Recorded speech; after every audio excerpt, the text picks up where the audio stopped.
RPN, the Roddenberry Podcast Network. This episode of Mission Log is brought to you by ExpressVPN. Take back your internet privacy today and find out how you can get 3 months free at expressvpn.com/missionlog. This episode is also sponsored by Mint Mobile. Cut your wireless bill to as little as $15 a month at mintmobile.com/missionlog. Mission Log, a Roddenberry Star Trek podcast, episode 351, Rules of Engagement.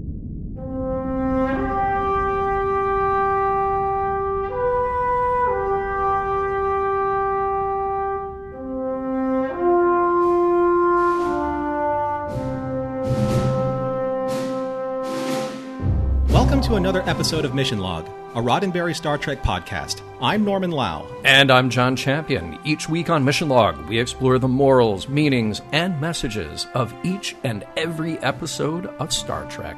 This week, Rules of Engagement, otherwise known as A Few Good Klingons, where John and I discuss whether or not the words honor, code, loyalty are in fact the backbone of an empire meant to stand for something, or just used for a punchline when needed.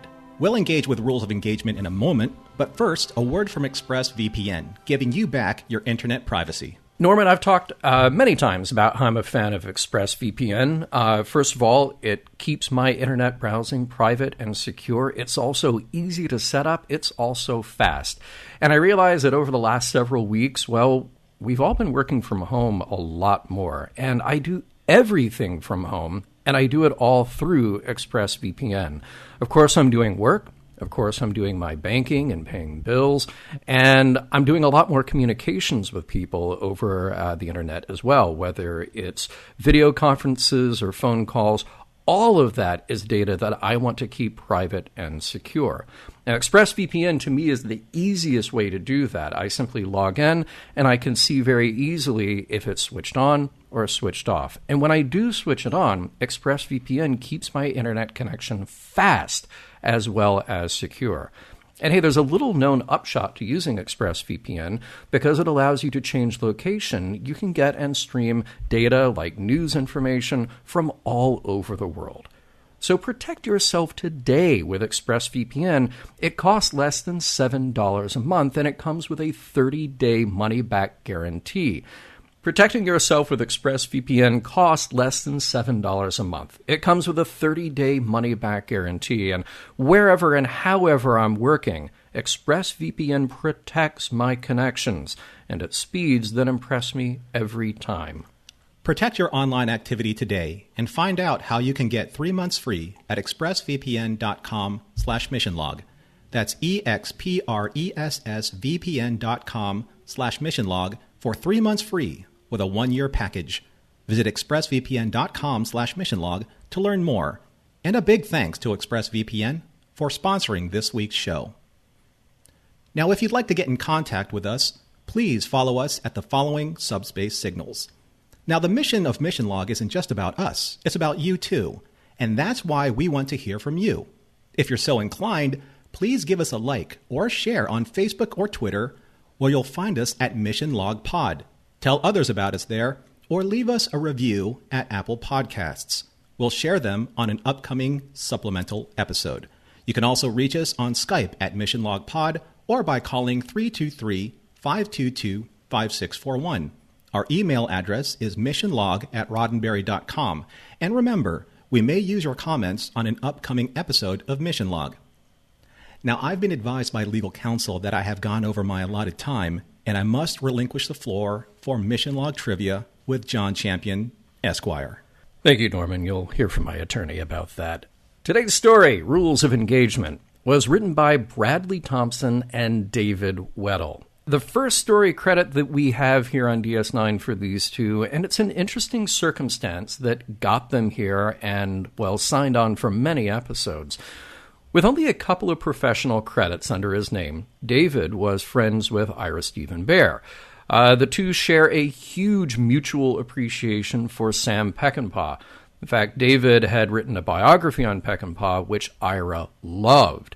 And since a lot of this business is who you know, David was offered a job on the writing staff for DS9. At the time, he managed to convince the staff to hire his writing partner, Bradley Thompson. David had a tour of the DS9 set with Ira, and Ira convinced him to pitch a story. It turns out, in this case, a story inspired by the real-world incident of Iranian airliner 655, which was shot down on accident by a U.S. Navy ship. Now, this writing team worked out just fine, and Bradley continued to write with David, while David took on even more story and script credits on his own.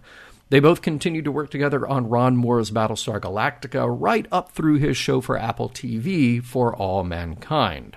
Speaking of Ron Moore, well, the teleplay is credited to him. I mean, sure it is. There are Klingons at the center.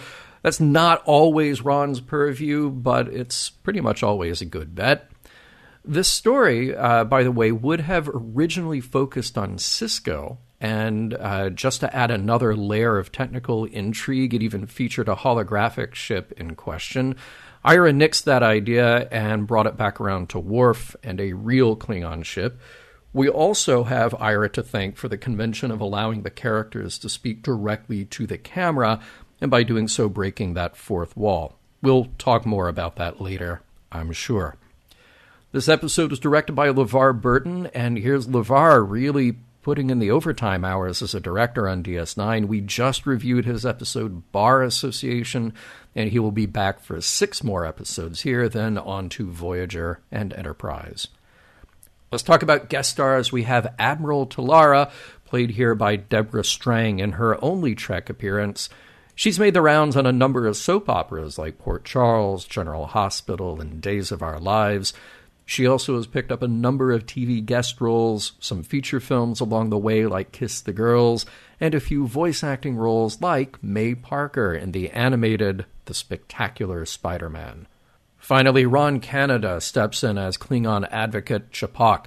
He's not new to Trek. We did see him back in Season 5 of Next Gen on the Masterpiece Society.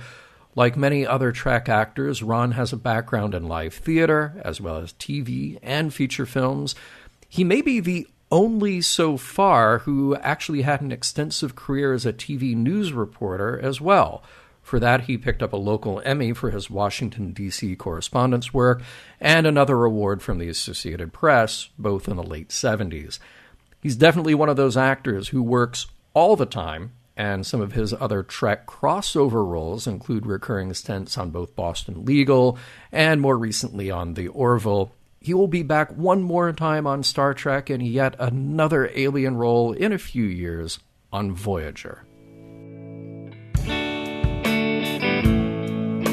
In the criminal justice system, Worf is represented by 2 separate yet equally important groups, the shapeshifter who investigates crime, and, well, Captain Sisko. This is their story.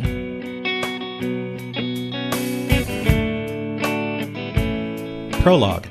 With Bat'leth in hand, Worf races towards the bridge of the Defiant, only to be met with the horror of seeing his crew, their bodies charred and bloodied, slain by the hands of a Klingon boarding party who have their Bat'leths raised in triumph and chanting in victory. As he enters the bridge, Worf comes face to face with the lifeless gazes of several dead Klingon children. As he cries out in terror, he soon realizes that he has awakened from a nightmare and is in one of Constable Odo's holding cells, awaiting trial. Act 1. In Deep Space Nine's wardroom, Vulcan Starfleet Admiral Talara calls the hearing to order. The Klingon Empire has requested Lieutenant Commander Worf to be extradited for trial on charges of murder. Representing the High Command is Klingon advocate Ch'Pok, who states that on stardate 49648, while in command of the USS Defiant in the Pentath system, Worf deliberately fired on and destroyed a Klingon transport ship, murdering 441 civilians in the process. Ch'Pok's goal is to prove that Worf's gross negligence of command and lack of moral judgment was due to his inherent Klingon bloodlust for combat. Captain Sisko, acting as Worf's legal counsel, rebukes Ch'Pok's allegations by stating that Worf and the Defiant were under attack in a live combat situation, and that Worf's decision, which resulted in tragic loss of life, was simply an unavoidable accident. After the preliminary hearing, Sisko asks Odo to tap his network of contacts in the Klingon Empire. Sisko wants to use anything unsavory about the Klingon freighter captain to cast doubt on his credibility. As Odo takes his leave, Ch'pak approaches the captain with a list of witnesses he intends to examine.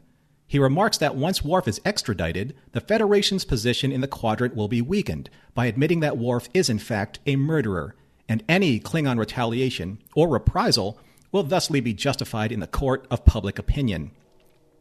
And even though not a warrior per se, Ch'pak admits that he is looking forward to fighting Sisko for claim and victory over Worf's case on the battlefield of legal proceedings. As the hearing reconvenes, Ch'pak surprisingly capitulates to the accuracies of the case. He believes what truly matters, and what Worf must be tried for, is what is in Worf's heart when he fired on the civilian transport, for only Klingons reserve the right to prosecute the bloodlust of other Klingons.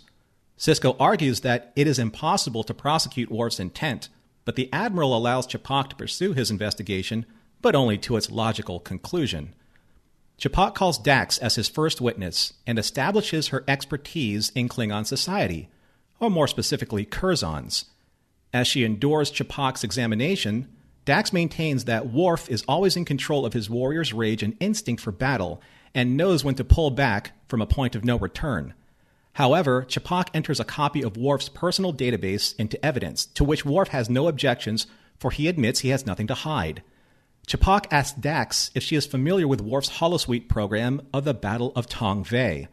She explains it is an historical reenactment of one of the most epic battles in Klingon history, in which 10,000 warriors are commanded by Emperor Sompek to conquer the city of Tong Vei, raze it to the ground, and execute every single civilian, soldiers, women, and children alike. And because this is Worf's personal holosuite program, he inhabits the role of Sompek, reinforcing Ch'pak's point even further. Dax admits that Worf plays out the scenario to its ultimate conclusion, that the battle is only won after Sompek, in this case Worf, orders his warriors to kill everyone in Tong Vei. Circling back to his point of establishing what is in Worf's heart when he fired on the transport, Ch'pak has Dax read aloud a very damning line of evidence, that Worf engaged the Battle of Tong Vei program the day before he left on the convoy mission. Act 2. Captain Sisko, now on the witness stand, recounts his decision to give Worf command of the Defiant on the convoy mission in question. Sisko states that the Cardassians were preparing several convoys of medical aid and supplies for their colonists living on Pentath 3, which has recently been struck by Ridelian plague. Sisko elaborates that the Pentath system borders Klingon territory, and that the Cardassians are worried about raids, so they have asked Starfleet for protection. Agreeing to the immediate need for humanitarian aid, Starfleet agreed to assign one Federation starship escort to each of the 7 convoys. Due to his exemplary Starfleet record and familiarity with Klingon affairs, Worf was chosen by Sisko as a logical candidate for this mission. Ch'pak interrupts and asks Sisko if he was at all concerned with Worf's inherent lust for combat, to which Sisko refuted, stating that Worf knew he was on a humanitarian relief mission. Quark has now been called to the witness stand and tries to piece together his testimony, starting with Bashir's conversation with one of the Dabo girls. Etheria. No, Glydia. No, Midia. No, it was Relidia, and she was with Morn. Now that that's settled, Quark continues by stating that Worf walked into the bar, sat down, and ordered a glass of prune juice, and was strangely in what Quark observed as Worf being in a good mood. For a Klingon, that is. Making the usual bartender small talk, Quark asked Worf about the convoy missions, but Worf was tight-lipped about it. However, Quark remembers specifically asking him what would happen if the Klingons go after the convoy, to which Worf replied, "I hope they do." Act 3. During a break from the proceedings, Sisko checks in with Odo, but to no avail. Based on what Odo was able to uncover, the Klingon captain's reputation was quite simply unremarkable. Sisko asks Odo to keep digging to see if there's anything they can use to their advantage. A grudge against Worf. An agenda against the Federation. Something. Anything. Back in the hearing, it is Chief O'Brien's turn to testify about what happened on the Defiant while under Worf's command. He states that the Defiant was taking heavy fire, was being led away from the convoy, and that Worf saw a tactical pattern in their hit-and-run strategy. As soon as O'Brien reported a tachyon surge dead ahead of them, Worf ordered the chief to fire. Relief turned quickly to horror when all on the Defiant realized that it wasn't a decloaking bird of prey. Ch'pak asks O'Brien if he agreed with Worf's order to fire, to which the chief states that he supports Worf's decision. But Ch'pak finds this answer evasive and presses the chief, who in turn digs in by elaborating on his relationship with Worf, their service time together aboard the USS Enterprise, and how he unwaveringly supports Worf as his commander, one who the chief feels he has no right or station to question. Establishing that O'Brien is a well-seasoned Starfleet-trained combat veteran of over 235 separate engagements, Ch'pak asks the chief what he would have done if in command. Theoretically, would he have fired on the ship? To which the chief said no, but with a caveat that he wasn't in command that day, and that things look different when sitting in the chair of command. Later in the Replimat, as Sisko contemplates his next course of action, Ch'pak sits across from him and appeals for Sisko to concede and surrender Worf to Klingon justice. Ch'pak loves the thrill of legal battle so much, he's even willing to defend Worf against the death penalty. But Sisko knows that this trial is not about justice. It's about control over the Pentath system, to which Ch'pak sees as icing on the cake of this entire affair. Act 4. Outside of the wardroom, Odo is the bearer of bad news, as his investigation has reached a dead end, and there are no dubious connections to Worf's case with any of the victims on that transport. But Odo reassures the captain that he will keep digging. Inside the wardroom, the proceedings continue with Lieutenant Commander Worf on the witness stand, recounting his details of the incident. Captain Sisko bombards Worf with questions regarding every single detail of his command decisions, from when Worf left to protect the convoy to when he ordered to fire on what he believed was a decloaking bird of prey. Within this line of questioning, Sisko also made certain to establish that it was Worf's tactical analysis and Starfleet training, not his warrior's bloodlust, that informed his decision to fire, and Worf admits, under the same circumstances, he would choose to do so again. It is now Ch'pak's turn, and he begins by establishing why Worf has been outcast by his own people. Through a detailed examination of Worf's transgressions, which began with taking a stand against Gowron during the Cardassian invasion, and ending in the complete dismantling and dishonor of the House of Mogh, including Worf's brother Kurn and son Alexander, Ch'pak exposes both humiliating and personal juxtapositions regarding who Worf really is, or isn't. Is he Federation, or Klingon? Is he loyal to the Empire, or a traitor? Is he an honorable warrior, or a murdering coward? Amidst the objections and protests of both Sisko and the Admiral, Ch'pak pushes Worf over the edge, telling him that Alexander will only ever be known as the son of a coward who murdered innocent children just to prove his quality as a warrior. And with that, Worf pummels Ch'pak to the ground as Sisko and the Admiral watch with disbelief. Act 5. The hearing is now in recess, and Sisko anxiously awaits the Admiral's decision. Odo suddenly hands him a very important pad, which Sisko then uses to interrupt the Admiral's deliberations and reconvene the proceedings.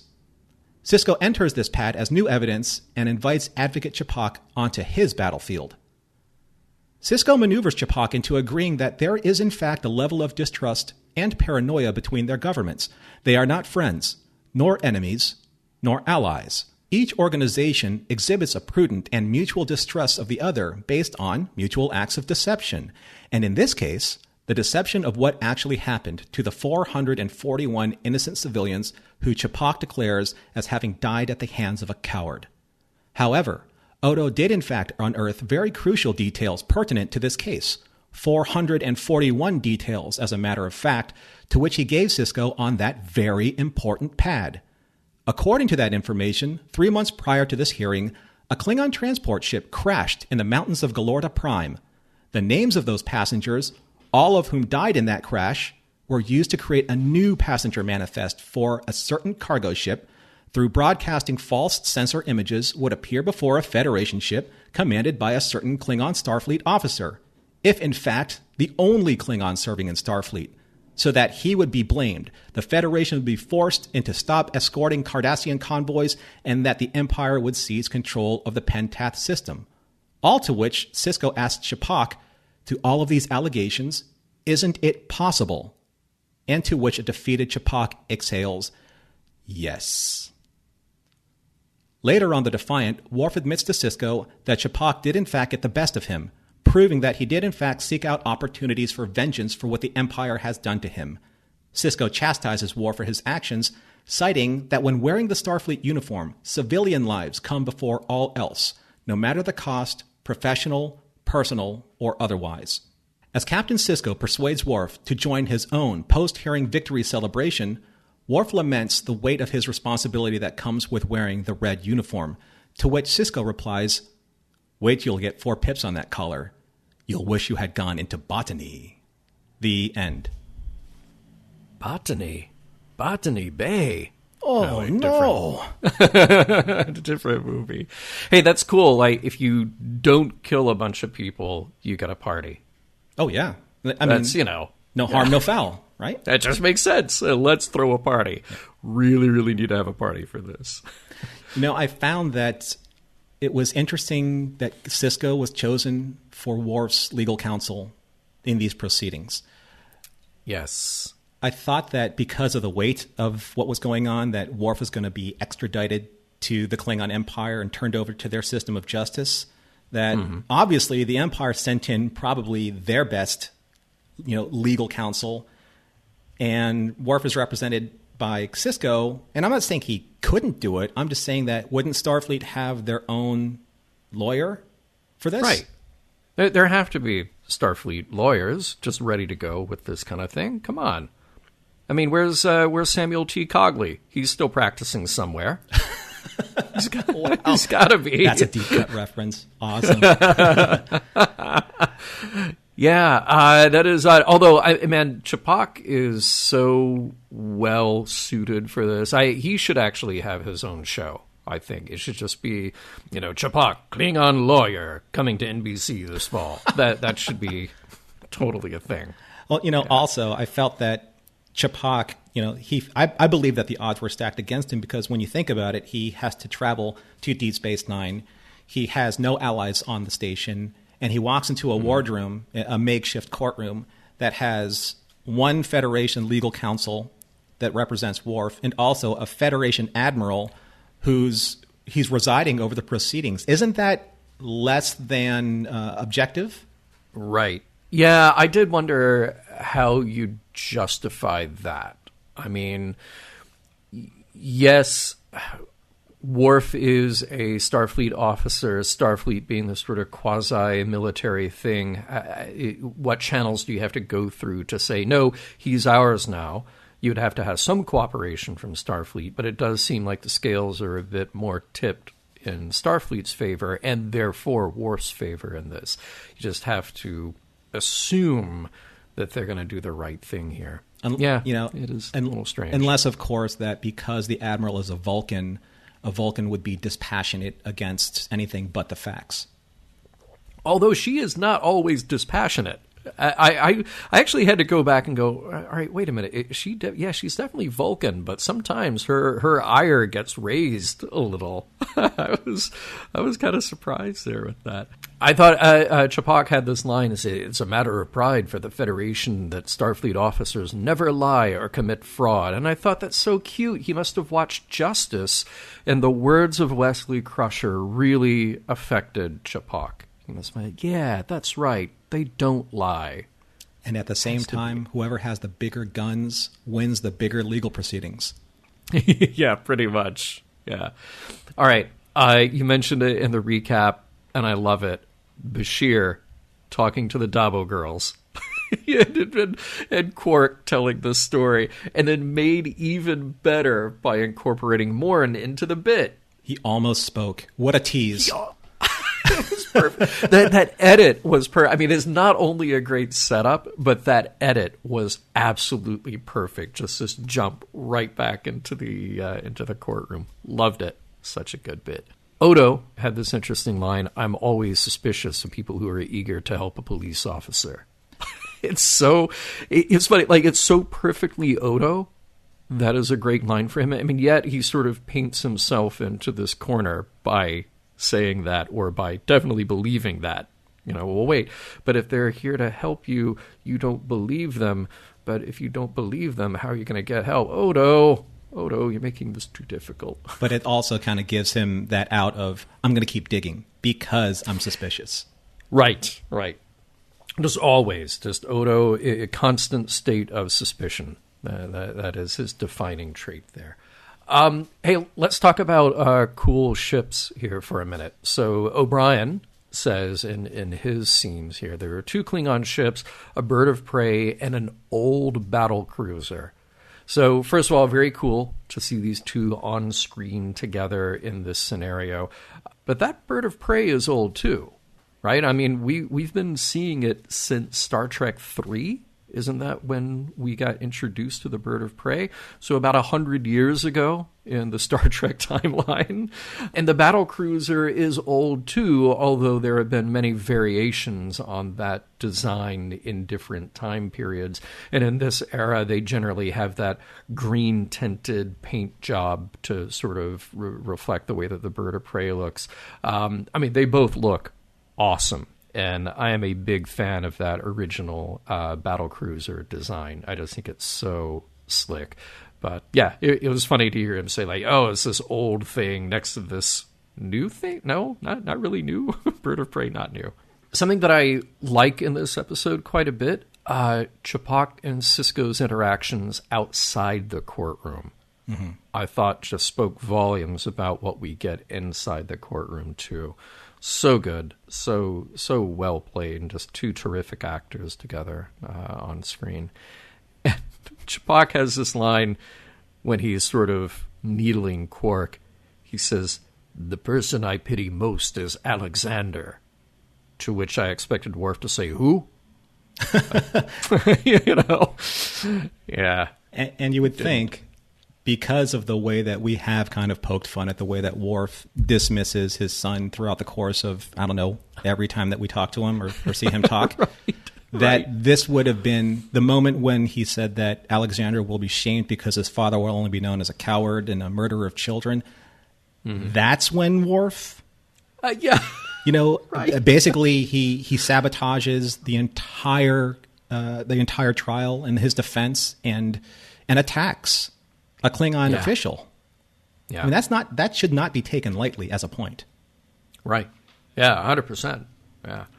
And man, this whole thing caps off with a Sisko talk.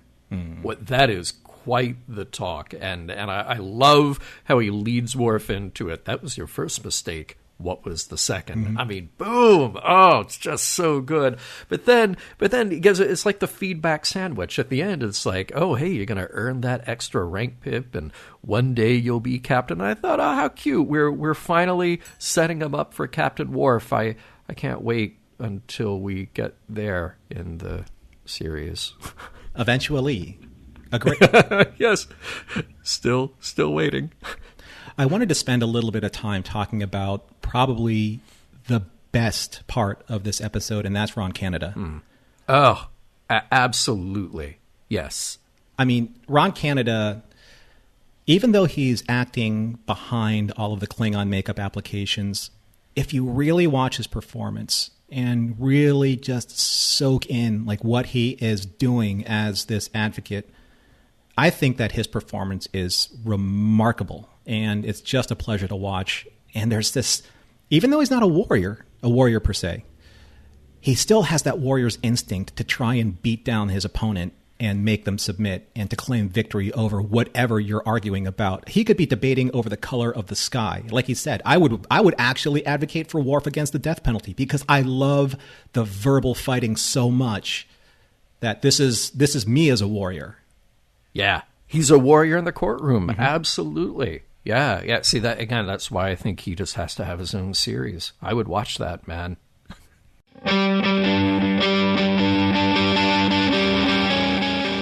Rules of Engagement, a Quinn Martin production, starring Michael Dorn as Lieutenant Commander Worf, an innocent victim of blind justice.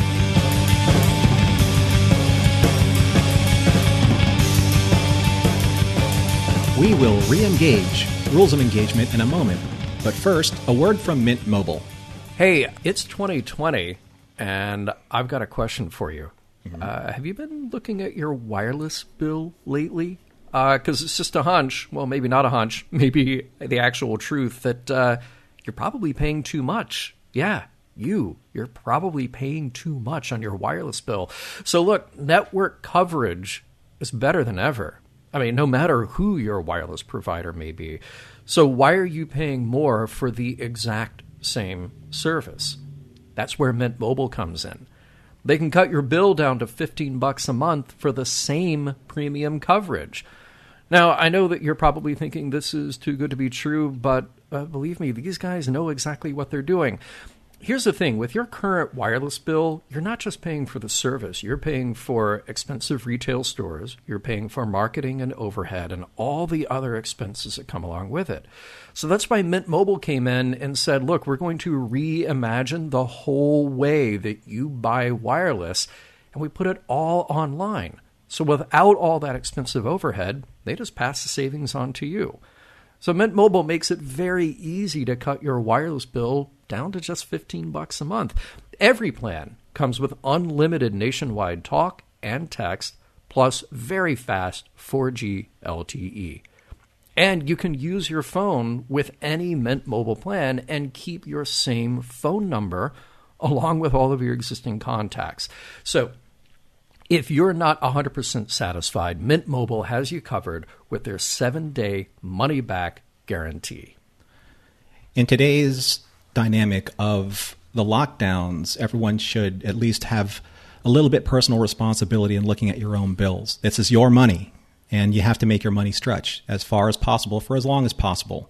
And this is where the Mint Mobile plan will work for you. So to get your new wireless plan for just $15 a month and get the plan shipped to your door for free, go to mintmobile.com/missionlog. That's mintmobile.com/missionlog. Cut your wireless bill to $15 a month at mintmobile.com/missionlog. So it's interesting, Norman. Earlier on, you said something about Chapok coming in and sort of working within this system that may seem a little tipped unfairly towards Starfleet because you have this Admiral Talara there, and but he's playing by the rules and he's doing what he can, and they want to extradite Worf so they can take care of him. But I part of me just wondered, is this whole thing a little out of step for Klingons anyway? I mean, look, we know that they have lawyers, and they had this show trial in Star Trek VI, which I think is just one of the great scenes out of a great Star Trek movie, no matter what. But recently in DS9, our Klingon stories have just been about Klingons doing whatever they want to do. I mean, hey, you want to exact revenge on someone? Do it. You want to fulfill a blood oath? Yeah, go do it. I'm more surprised that we would see Chapok, an advocate, show up and try to work within the system here than just some Klingon assassins sent to go after Worf. You know? I mean, like, either way, I'm just like, yeah, sure, they would do that. These are the Klingons that we're seeing now. You know, I was thinking about this more and more and more, and I'm wondering what about the Klingon culture isn't sitting well with me right now. And it was the same thing, albeit, treated differently and written differently, but it's the same thing that we talked about with the Bajorans saying that the prophets will it. In this case, it's honor deems it. Honor requires it. Using that statement as a blanket statement to justify anything that the Klingons want to do and are justified in doing it, I think is what unsettles me most about many of the decisions that Worf believes he is in the right to do, or how Klingon culture defends those and justifies those decisions just because their culture allows them to hide behind that. Yeah. Well, I mean, look, we get to do that with all kinds of words that we don't start out by agreeing upon the definition. Klingons get to use words like honor. Vulcans get to use a word like logic, and sure, you can follow logical arguments, but it also allows Vulcans to sometimes do some terrible things under the name of logic, like, Sarek being a terrible father. Or, we talked last time about faith and how this is a complicated word that has different meanings for different people, and the unfortunate thing is it just allows interpretation to completely run free and justify some really bad decisions. Again, all of this is reflective of human values and the human experience, and we humans do this all the time. We can wrap up something in a word like patriotism or whatever, which means something different to different people, and yet you can say, well, I did this because of this reason. And if you challenge me, well, you're just against that entire concept. Well, you just don't get the entire meaning at all, you know. I like there are some great lines in this episode for sure. This is not a fight; it's a search for truth. So I like Sisko laying down exactly what the position is that he's taking on this. And yet, at the same time, it is a fight. And he's up against somebody who's playing by a different set of standards and a different set of rules. And those rules and those standards, I thought, were very interesting. So Ch'pak says, we Klingons are not concerned with matters of fact or circumstance. What matters to us is what was in Worf's heart when he gave the order to fire. Sisko counters with, we can't put a man's heart on trial. It's a subjective issue that cannot be reasoned in a court of law. Now, I found that to be super interesting because Sisko's right, and from our human understanding, and particularly from the 20th or 21st century point of view in the Western world, how we carry out trials and how the criminal justice system works, he's right. We are simply looking for truth. We're not looking to expose what was in somebody's heart. However, I think those things are very difficult to separate. When you're dealing with, a jury of human beings who get swayed by emotional arguments very easily because they're human, we do often ascribe intent and motive behind those things, even when we're saying that we're not. It just seems to sort of come along with the territory. Whether it's a right thing or a wrong thing to include there, there are places that have hate crime laws, which I think is very interesting. I think there are excellent arguments to be made about how those are implemented, because you are calling out somebody for the motive behind why they did something, why they injured or killed somebody else or vandalized or damaged property or whatever as a hate crime. However, it's an interesting question to also ask, is it correct to prosecute and punish somebody because of the intent? Does that make that any different from the crime that was actually carried out? I don't have the definitive answer on this, but I know that whenever this sort of comes up in the news, that it is an interesting question to be able to play with, to say, well, yeah, we can ascribe intent, we can ascribe motivation, but does that complicate things? Instead of just saying a crime was committed, all we're really interested in is just figuring out the truth of who did what and how they then get punished. I also find it interesting that Worf has become a pawn of this greater power struggle between the Federation and the Klingon Empire, because Worf isn't really being put on trial necessarily at this time for his choice, his action in this tragedy. It's whether or not he's going to be tried in the Federation court system or the Klingon court system. Once he goes into the Klingon court system, he will be disassociated from any type of Federation justice or Federation justice trying to protect their own officer by basically judging him under Federation rule. Federation rule being, and this is from the Federation's point of view, being civilized versus the Klingons' code of justice, which is probably going to be a little bit more on the barbaric side. That being said, this is all really about saving face and expanding one's sphere of influence.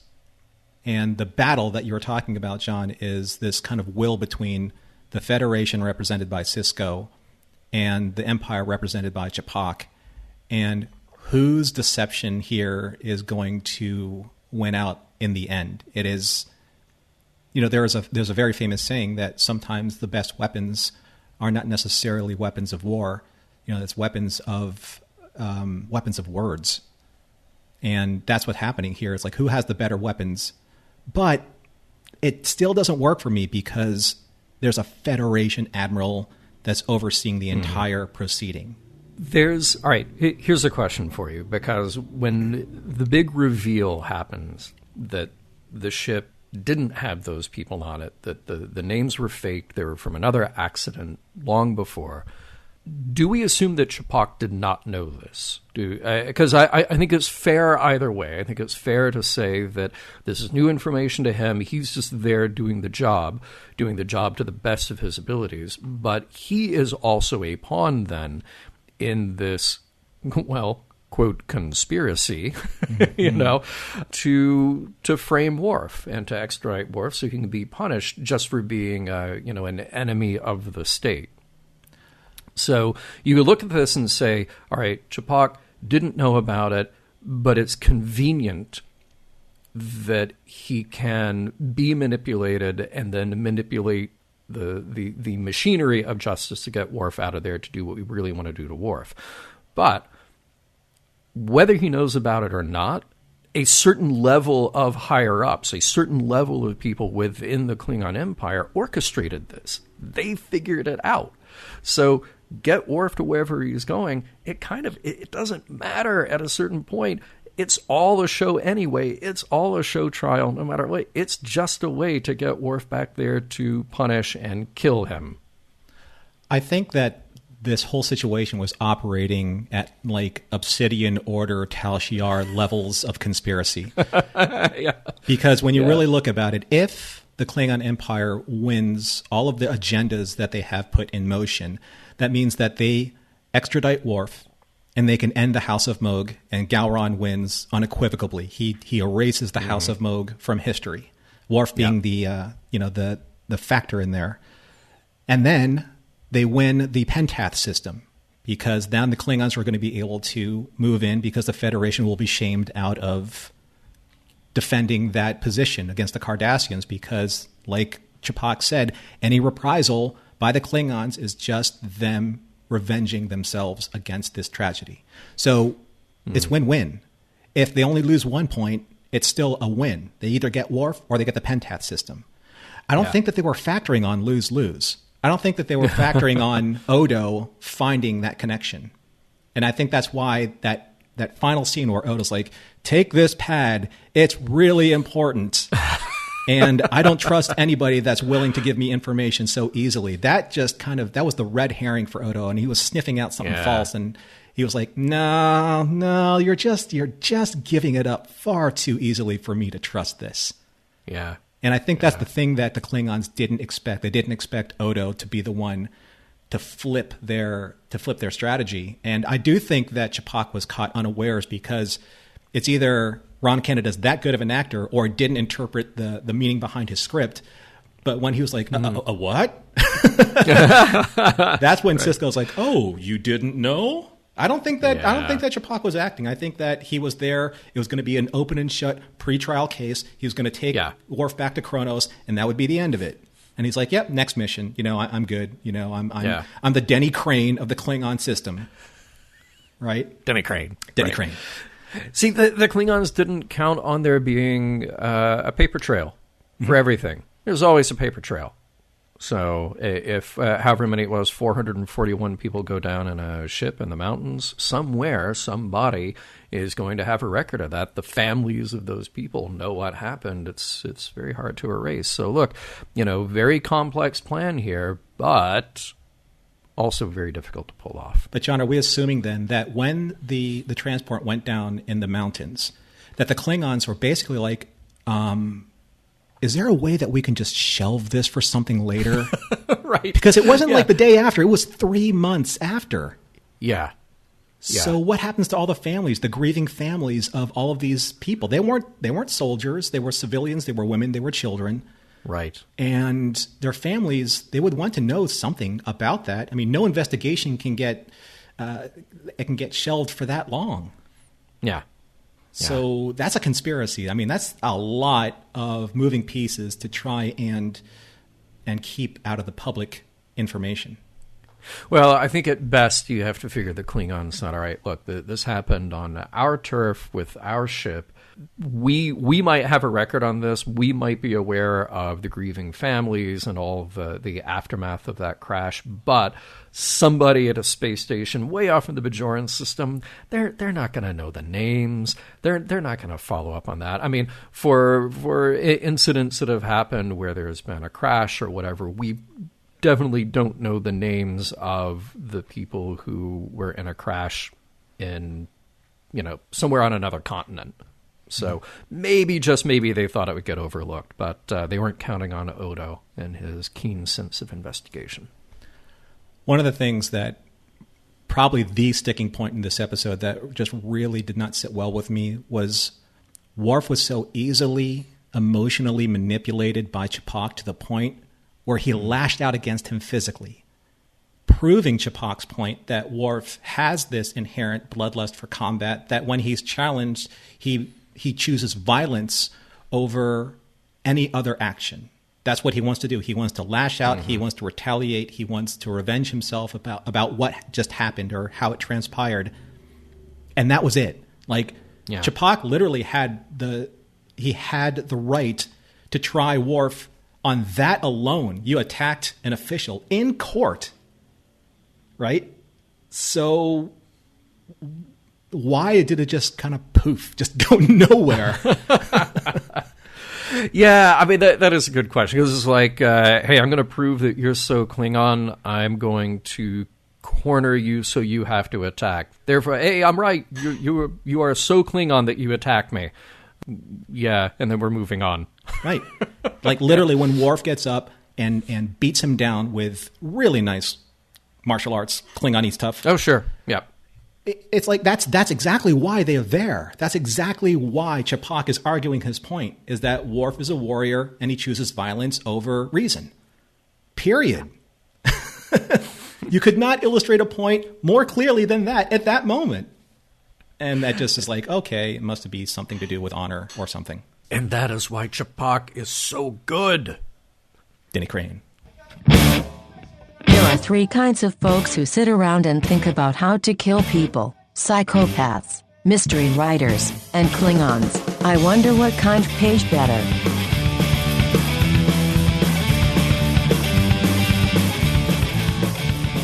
So in the tradition of Mission Log and what we do, we take a look at all of the aspects of what we've discussed, very much like the trial or the pre-trial sequence that we have seen here in Rules of Engagement, and see what is the truth, what matters most, and did we get to a point of understanding? So, John, how did you feel about this episode, the morals, the meanings, the messages, and does this episode hold up for you? Are you asking me for my closing argument, sir? Well, I am, sir. Here we go.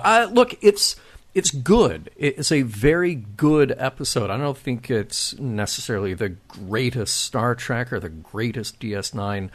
It's solid. Look, this is weird because it's a procedural show, and that isn't what Star Trek usually does. There are examples of it. Obviously, we had Court Martial, we had Measure of a Man, but when you dig deeply into something like Measure of a Man, well, that was a very unique, very special episode because of what it was really getting at its heart. Look, in a procedural like this, you present this nearly impossible situation. You get our characters right up to the edge, and then you save them through some clever reasoning and last-minute evidence, and very last-minute evidence, as they did here. Sort of makes me think of, like, My Cousin Vinny in that way. There are some things that are out of place, like you have the contractual obligation of having all the major characters in there. So there's Quark, who, look, Armin is always great anyway, but then that scene is kind of superfluous. It's fun, it's funny, but it is a little out of place.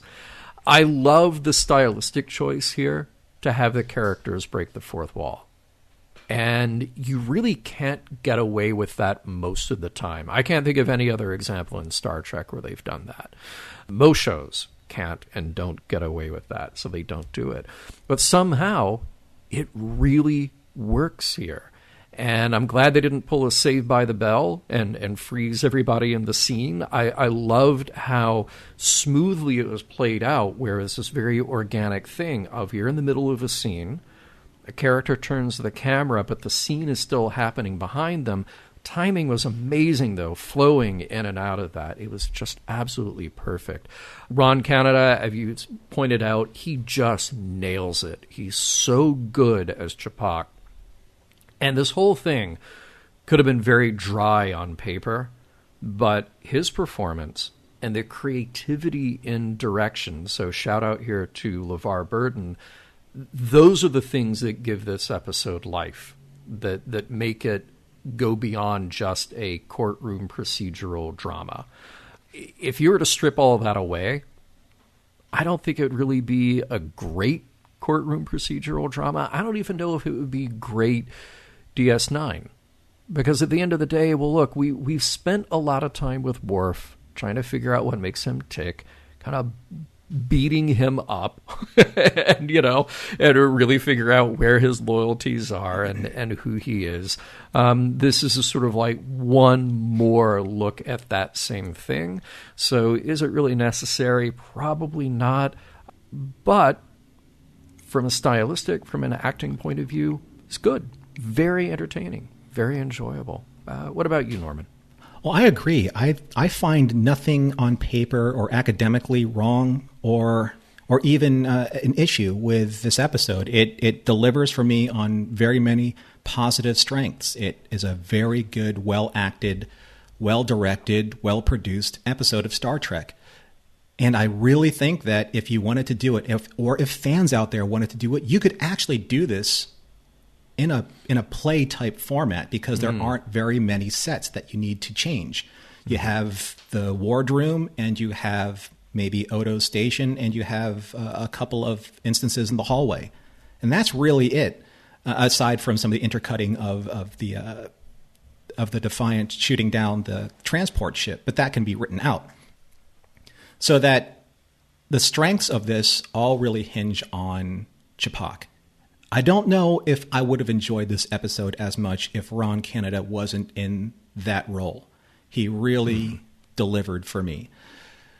And I really like the breaking the fourth wall. I think that was done really well, and it does really lend itself to that play type format. But more importantly, John, what is the message?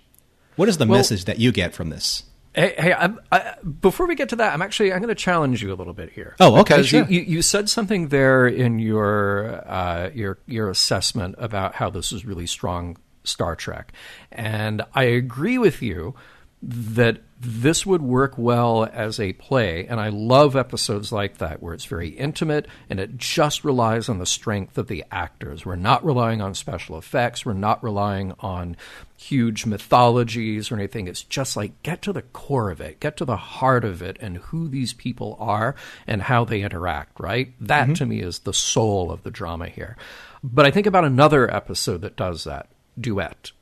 Probably my favorite Deep Space Nine episode so far. And that plays out in a very similar way. You have the characters, the intimacy of their emotional lives exposed, right? And to me, that episode is not only a great drama, not only a great piece for the actors, but it's very Star Trek. You know, especially where you land at the end of that episode. And for those who have forgotten, of course, we have the so-called Butcher of Galatep, who isn't really who he says he is, showing up on DS9 to turn himself in to atone for the crimes of the Cardassians that they perpetrated on the Bajorans. To me, where that episode lands is very Star Trek, because it's about Kira finding compassion and empathy for the quote-unquote enemy, right? And this tragic ending that we have for Maritza, yes. Yeah. So that tragic ending that we have for him really says something about compassion and understanding who the enemy is, that maybe the enemy is a person who deserves some understanding. So to me, that had a very Star Trek message in it. I'm curious, and maybe this is a segue to the morals, meanings, messages. What is the message here that says to you, that this is very Star Trek, because I think it's very good. I think it's very good drama. I think it's performed very well. I think it's directed very well. I think there are some revealing things about Worf that have already been revealed.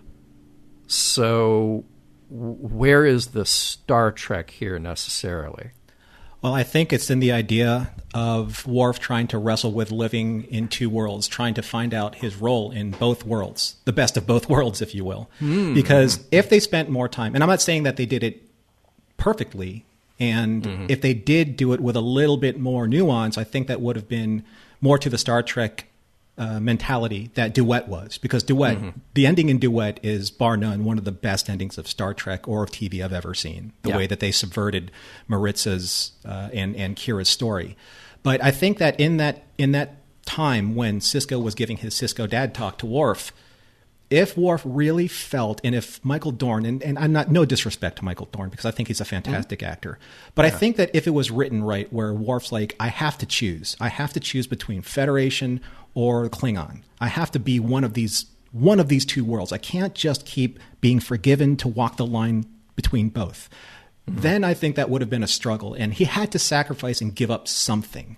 That's the one thing in this episode that it's alluded to when Ch'pak was saying, "What are you? Are you Klingon? Are you human? You are raised by human, but you wear the uniform. Are you a warrior or are you not?" And Worf at the end, he's like, "In order for me to do my role properly, I have to give up being Klingon. Or in order for me to be a Klingon proper, I have to give up being Starfleet." But what happens in this episode is he's forgiven by both. You know, he's not necessarily forgiven, but he's resolved in his storyline from the consequences of both. And it's just, there's no sacrifice being made. And without sacrifice, there's not consequence. And without consequence, there's no change to the character's needs. And Worf needs to choose, or else he can't 100% give himself to either of these two entities that he is loyal to. And that, I don't think that makes for great drama anymore, because it's been done so many times and done so repeatedly already in this season. Oh, so or if you can be whoever you want to be, big guy. I think, if I'm looking for messages here, and it really is about Worf, something that stuck with me right away was the fact that he took this mission at all. Vengeance is a distraction that will take you off the path of being who you could or should be. And he knew that. I think it gets summed up here at the very end, where he is getting addressed and dressed down by Sisko. I wonder if, had this played out differently in a different timeline, if Sisko gave him the command and said, "Here, take the Defiant, go do this, go protect these Cardassian ships that are being attacked by Klingons." If Worf had turned down that mission, would Sisko have accepted that? Perhaps, because I think that would have informed Sisko that Worf is in some way emotionally attached to the mission. And it's kind of like being vetted, during the voir dire process as a witness. If you are in any way influenced for any reason by being part of this procedure, then we must, excuse you because you have an emotional tie to your decision-making process. And Worf admits that. He says that, of course. He says, "I hope they do attack me." He's emotionally committed to a completely different agenda. The other thing I found that was interesting was, if he, in fact, was walking the line between the Federation and the Klingon Empire, and I'm trying to pull this from memory, when he was sitting there in the courtroom in full dress attire, he was not wearing his Klingon warrior's sash. Right. Okay. So I actually left that out of trivia because I wondered if it would come up. I believe there was something written early on, although it didn't make it into shooting, didn't make it into the final script, whatever it was, where Ch'pak is actually the one who demands, requests, recommends that Worf not wear that particular Klingon garb while he is on trial as a Starfleet officer, or not on trial, but a part of this hearing. Mm-hmm. So they did actually make a point of it at one time in the script, but then that got lost as the script developed on. Oh, that's a shame, because I think that's actually a very important detail when it comes to how Ch'pak sees Worf. Yeah. Right? He's like, you're not, he goes, you are a Federation officer, and this is the reason why I have been sent here, because I need to bring you back as a Klingon. So what are you? Are you a Federation officer or a Klingon? And I think that's just, again, I know that I've probably beaten this targ to a pulp. But if there was a message here for me, it's that no matter what you do in life as a person, every single day is like the Kobayashi Maru. And the defiant firing on that ship was like a very Kobayashi Maru type moment. It's not a question of whether or not you're going to win a no-win scenario. It's a question of what do you do as a person to inform your character to live with that decision. What Kirk says to Saavik, it's not about win or lose. It's about a test of character and what do you do from that moment. And in this case, Worf doesn't learn about a test of character because there are no real consequences to what he did. Mm-hmm. Yeah. Well, that's if he learns anything, it's only by the end of the episode of getting dressed down by Sisko. You know, I think that's really the important stuff here. And there is a nice little Sisko line at the end of this. Part of being a captain is knowing when to smile. I actually like that. I mean, it's a little bit of a throwaway, but I like the idea of Sisko being aware of the kind of emotional component of being in command. It's something that we saw Picard develop over time. It's something that I think we saw Kirk have pretty early on, that he's a part of the crew. He's not just the guy in charge of the crew. So I did think that was it was a little bit of a way to add a more personal button to the end of that very tense scene, that very intense moment. But there's a lot of truth in that. Mission Log is produced by Roddenberry Entertainment. Executive producer Rod Roddenberry. Our website and your opportunity to comment and connect with us is missionlogpodcast.com. If you would like to support Mission Log directly, you can do so at patreon.com/missionlog. Enjoy all the great Roddenberry podcasts at podcast.roddenberry.com, where you'll find Women at Warp, Priority 1, The Trek Files, your daily Star Trek news, and Shabam! Shabam! And for more Star Trek news and discussion, please be sure to visit trekmovie.com. On the next Mission Log, Hard Time.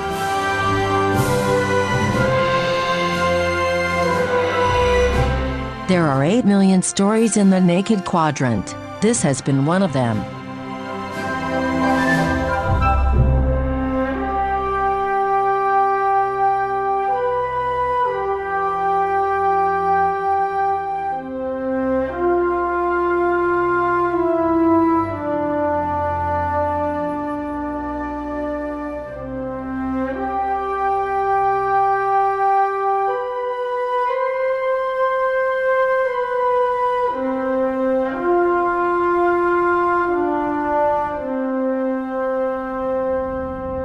End transmission. Podcast.roddenberry.com, the Roddenberry Podcast Network.